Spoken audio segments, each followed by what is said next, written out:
Guys, Andrew here, and in this video I'm going to show you how to create a channel on Telegram.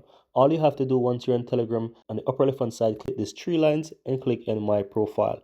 Now from here, click the pencil at the top to edit your profile, and right below your name you'll find something that says your channel. If you don't have a channel, all you have to do is just simply tap on add and then click on start channel. Give your channel a name. I'm going to call this one, for example, YouTube as an example. Let's go ahead and call that one YouTube. Then you can add whatever description you want. For the purpose right now, I'm going to leave that blank and just simply click on next. You can choose to make that channel public or private. I'm going to leave this one as private for the purpose here. Here you have the channel link. You can share this with whoever you want.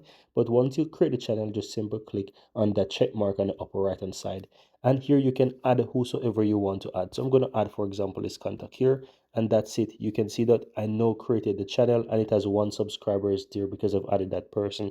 But that's it, guys. Very easy. Now you can use this chat or this channel to speak to whoever is in this channel. And that's how you go ahead and create a channel, guys. Very easy and very simple.